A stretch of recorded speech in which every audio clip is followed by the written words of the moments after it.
yangu salama, tunamshukuru Mungu. Uko fresh kama? Ya, niko salama. Bana, kesho mna game tough sana ambao wananchi ama Young Africans wanasubiri kwamba matokeo yote yatakayotoka ndio halali yenu ya kuelekea katika robo finali ama kurudi katika ligi ya NBC. Nini taswira ya kuangazia mchezo wa kesho pia?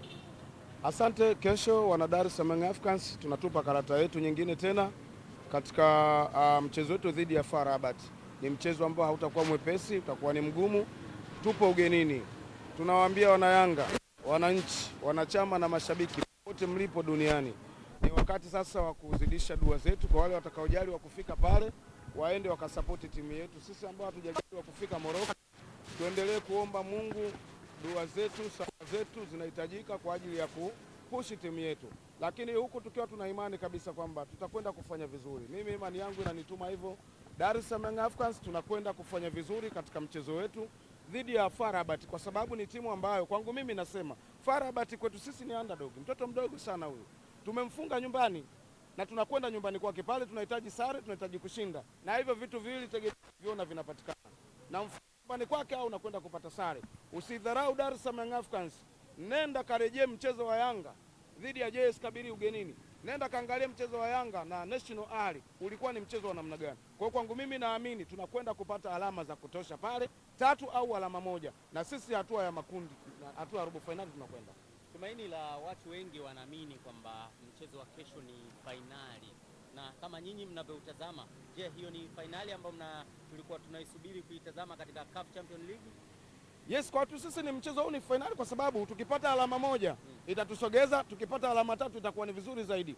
Kwa lazima tuende tukiwa na mapambano makubwa, na nashukuru Mungu kusikia kwamba moja kati ya vitu ambavyo anakuwa anavifanya Engineer Hersi ni pale ambapo unaona timu inakuwa haifanyi vizuri, labda haikuwa na mchezo mzuri. Kwa mfano kama sare iliyopatikana dhidi ya National Ali, Engineer alifoka sana, aliongea mambo mengi sana kama kawaida yake. Hakuachi hivi, lazima akuseme madhaifu yako. Wanayanga wengi wanahitaji kupata furaha. Kwa nini hamjaenda kuwapa furaha? Kwa nini hamjajituma? Nendeni mkajitume katika mchezo ujao. Wakati narudi nikiwa natoka Zanzibar, mratibu mkoa mzee Shabani Mgonja ananihakikishia akiwa na mzee Msumi, ananiambia tunakuhakikishia hii mechi tunakwenda kushinda au tunapata sare, na sisi hatua tunakwenda, kwa sababu hii timu pekee ambayo inatakiwa kuliheshimisha taifa Africans, na mimi naungana naye, tunakwenda kuheshimisha taifa, sababu kuna watu mpaka sasa hivi wameshajiondoa.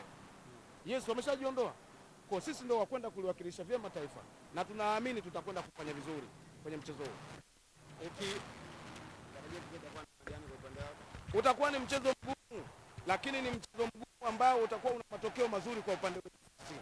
Hatuwezi kusema ni mwepesi kwa sababu tuko ugenini. Vita ya Waarabu wengi mnaijua, lakini Yanga ndio timu pekee ambayo katika vita ya Waarabu Yanga amekuwa akipambana sana, vitimbi visa hapa pale. Yanga amekuwa akijitahidi kuruka viunzi hivyo, na naamini mipango ni mizuri. Ukiona timu imekwenda kucheza na Waarabu, viongozi wote wapo wa Yanga, ni jambo la kushukuru Mungu. Hao wanakwenda kuhakikisha kila kitu kinakuwa sawa.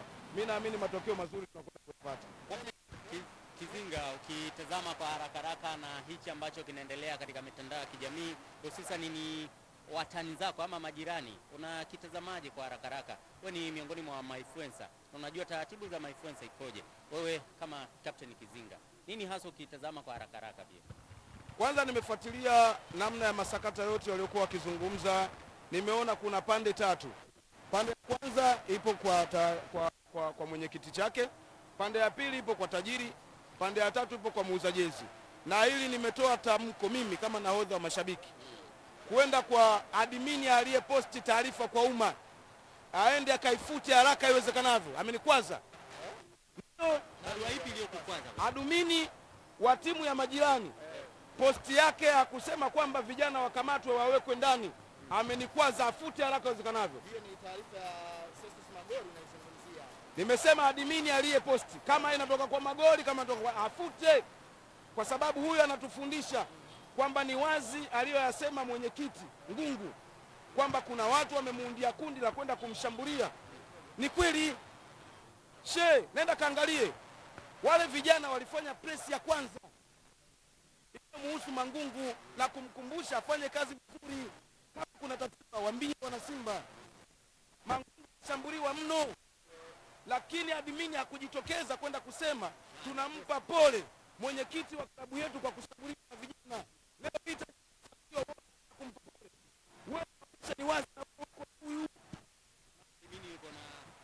naamini anatakiwa afute, kwa sababu kwa Mangungu akuposti kumpa pole. Saa hizi unampa pole tajiri, unatufikirisha. Mwenyekiti amekaa kimya kwa muda mrefu, saa hizi anatema nyongo. Shehe, acha waambie na hawa vijana akamatwi mtu na kuhakikishia tayari akamatwi, wako sahihi, wacha wateme nyongo. Usahihi uko sehemu moja. Hawa sio watoto wadogo. Kila mtu utakachomwahidi ataweka kwenye akili yake, baadaye atakuuliza. Umesikika ukizungumza mbele ya vyombo vya habari vikubwa duniani kwamba moja kati ya vitu ambavyo unajivunia ni kuinunua timu. Ile timu ameinunua. Alisema amenunua timu, si ndio? Sasa wao wanahoji, tuambie ni nani alikuuzia timu? Miaka mitano nyuma, ina maana timu ni yake. Wana haki hoji ni nani aliyeuza timu. Sasa unapotoka mbele na kusema mabilioni ya pesa uliotumia, mbona hujasema ulioyaingiza? Wana haki ya kuhoji, waache hao ndio wenye timu. Kwanza ni kwa sababu tupo kwenye nchi ya amani. Nchi zingine serikali na kukamata na weka ndani. Hii taasisi wewe umeinunua wapi? Unakamata na weka ndani, kwa sababu huwezi kusema hii timu umeinunua, nani kakuuzia? Tuonyeshe za kununua hii timu iko wapi? Kwa hiyo unataka kuzungumza mashabiki wa Simba wachukue sheria kwa hiyo la mwekezaji alichozungumza na kauli yake ya kusema kwamba timu alinunua miaka mitano. Kwanza walichokizungumza, Simba ni ya mashabiki, sio ya viongozi wa Simba. Timu ni ya mashabiki na wanachama. Mwanachama anapohoji juu ya timu yake, kwa nini wewe ukimbilie kuliomba jeshi la polisi? Kama anahitaji kujua mustakbara wa timu yake, kwa nini wewe ukimbilie huko? Leo hii ukimsikiliza mwenyekiti Mangungu anazungumza kwa masikitiko, kwa mtu mzima utaona namna ambavyo anasumbuliwa. Wanakuja vijana mpaka mtoto mdogo miaka 17 anataka kumpiga ngumi, haujajitokeza hadharani kutoa hata pole kwa mwenyekiti. Lakini leo hii unakwenda kutoa pole kwa tajiri. Tajiri yupo dunia. Kuna kitu nataka niwakumbushe. Kama kweli una mapenzi ya dhati na hii timu, zamani Azam wanataka kutia fedha, mnakumbuka? Anatoa bilioni 41 kwa Yanga na kwa Simba. Wewe kama tajiri ulipinga kuzichukua zile fedha. Kumbuka Azam analeta tu kamera zake. Hakuna popote kwenye jezi yako lakini tajiri alikataa ile pesa. Wengi hawajui tajiri alijiuzuru kwa sababu ya wale mabwana kuchukua ile pesa bila yeye kukubali. Alijiuzuru akaondoka, lakini alirudi. Kama unaipenda hii timu nenda nayo. Uliwaaminisha watu utakwenda nao. Mabwawa sijui manini, sijui utajenga nini, viko wapi? Alafu yule bwana msoma risala anakwambia tajiri amepanga kutoa bilioni 6, lakini katikati ya mazungumzo anakuambia tajiri kashatoa. Mwisho kule anakuambia tajiri kashasajili wachezaji. Kwa hizo pesa. Jana anasema tajiri alikuwa shiki simu dirisha dogo. Sawa, majukumu yalikuwa yamemwelemea. Hii timu unatakiwa kufikia wakati uache. Alafu kuna kitu kingine nimekigundua. Kiwasikiliza hawa vijana malalamiko yao mengi yamegusana na namna ambavyo Yanga wanafanya kazi. Utendaji wa kazi wa Engineer Harris na viongozi wenzake kuja kukamilisha dili la uwanja. Hujamsikia mchungaji? Anakuambia Yanga wanakwenda kujenga uwanja. Wataweka wapi sura? Unaweza kuona kitu hapa. Na mengi mafanikio ya Yanga, na hapa niseme na wanachama na mashabiki. Wewe ambaye hujalipa ada, wewe una kata kati yako. Umie vizuri kwa sababu uliahidiwa kata hajapewa. Tarehe 5 sishapita. Mpaka sasa hivi hakuna chochote, yani ukiwasikiliza kama mwezi tu. Itakuwa mwaka ujao. Kapteni, na swali langu moja. Kuna Dr. Mo, kuna 4. Kwa misingi hivi, kwa sababu wana Simba wengi wanaamini kwamba kipindi kama ya wiki moja walikuwa lawama nyingi kwa muktadha. Wanahitaji kuona kile ambacho wewe pia umekiona kina manufaa kwako na unawaunga mkono. Nini ambacho kimekuja kwa haraka? Kwanza nimpongeze mwenyekiti Mangungu. Sababu ni mtu ambaye anafuatilia kile tunachokizungumza sisi kama mashabiki. Umeelewa? Niliwahi kuzungumza nikisema nikimuomba mwenyekiti Mangungu kae nao chini. Kama kuna jambo ambalo hawezi kulisema mitandaoni, basi awaeleze siri inayoendelea, nini kinawaferisha. Na alifanya hilo, aliwaita wale vijana akazungumza nao. Baada ya kuzungumza nao ndo unaona kile kilichotokea, kwa sababu walio wengi walikuwa hawajui kwamba nini kinawaumiza. Angalia Mangungu, ni kweli kabisa, timu ikifanya vibaya anashambuliwa yeye, timu ikifanya vizuri anasifiwa mtu mwingine. Uongo?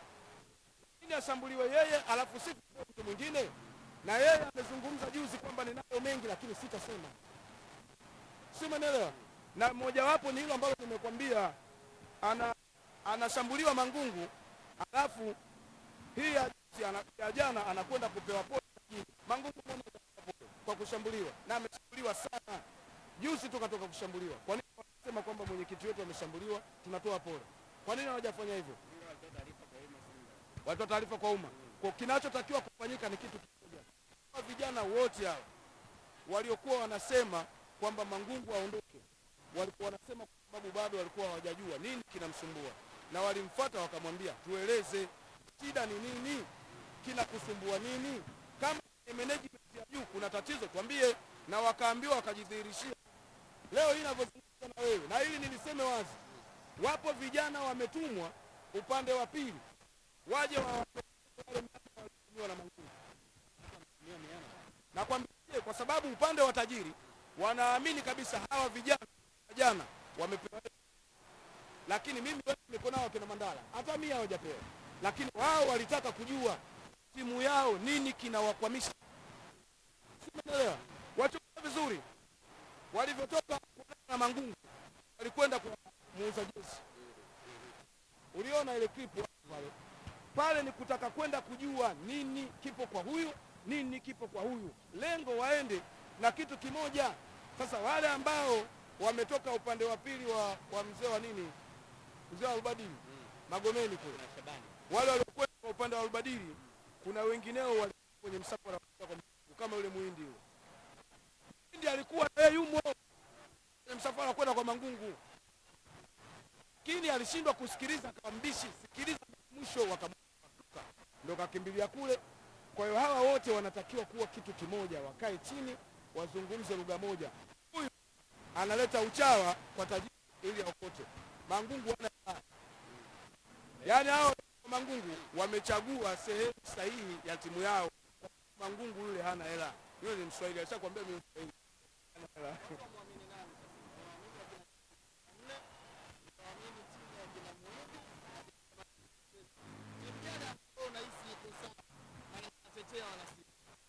Mimi kwangu mimi kuna timu mbili na kuna mpasuko mkubwa. Kuna timu ambao watu hawamtaki na kuna watu hawamtaki Murtaza Mangungu. Miongoni mwa watu ambao hawamtaki Murtaza Mangungu ni pamoja na kina Shabani Mpira Pesa pamoja na Mwindi wa Simba. Miongoni mwa watu ambao hawamtaki Mo ni hawa kina GD64 pamoja na kina Dr.